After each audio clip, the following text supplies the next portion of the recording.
সরকারি কার্যক্রমকে গতিশীল করতে 18,000 নতুন কর্মকর্তা নিয়োগ দেয়া হচ্ছে। আজ সচিবালয়ে এক ব্রিফিং এ জনপ্রশাসন মন্ত্রণালয়ের সিনিয়র সচিব ডক্টর মোখলেসুর রহমান জানান, 43 থেকে 47তম বিসিএস এর মাধ্যমে ক্যাডার এবং নন ক্যাডার পদে এসব কর্মকর্তা নিয়োগ দেওয়া হবে। ব্রিফিং এ তিনি জানান, 5টি বিসিএস এর মাধ্যমে বিভিন্ন ক্যাডার পদে 12,710 জন এবং নন ক্যাডার পদে 5,439 জন মিলিয়ে মোট 18,149 জন কর্মকর্তা নিয়োগ দেওয়া হবে। 45 বিসিএস এর প্রিলিমিনারি পরীক্ষা হয়েছে। প্রিলিমিনারি কতজন? 12,789 জনকে নেওয়া হয়েছে।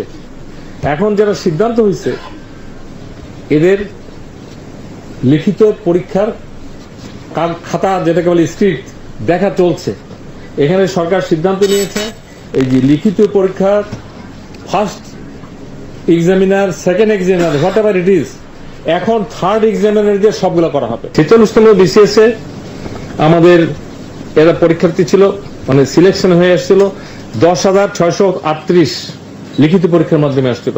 এখন যেটা সিদ্ধান্ত হয়েছে নতুন পিএসসি, এক্ষেত্রে সম্ভাব্য বৈষম্য দূরীকরণের লক্ষ্যে ইতিমধ্যে নির্বাচিত প্রার্থীদের সঙ্গে সমসংখ্যক, অর্থাৎ এই যে 10,638 প্লাস 10,638, তার মানে আমরা 21,276 জন লিখিত পরীক্ষাকে তুলে এনে এদেরকে বাকিটা মূল্যায়ন করা হবে। তার মানে ডাবল। যেখানে ছিল হয়তো একটু সময় লাগবে, বা ইট উইল বি প্রসেস, এবং কোনো কোশ্চেন না থাকে, বিতর্কিত যাতে নিয়োগ না হয়। 47তম বিসিএস, যেটা নিট অ্যান্ড ক্লিন, এটা দেওয়ার জন্য আমরা প্রস্তুত। আপনারা জানেন পিসি ফাউন্ডেশন করার পরেও দু একটা বিষয় আছে, সেটা আমি পরে বলি। এখানে 3,487টি পদের বিজ্ঞপ্তি জারির পর্যায়ে। এটা আমরা পিএসসি ফার্স্ট বিজ্ঞপ্তিটা দিলেই এই বিজ্ঞপ্তিটা দিবে 3,487। তাহলে এই টোটাল আমরা দেখেছি, আমাদের ক্যাডার এবং বিসিএস এর একটা দেখবেন যে নন ক্যাডারও থাকে, এই দুটা মিলে হলো 18,149। ক্যাডারে হলো 12,710, নন ক্যাডার হলো 5,439।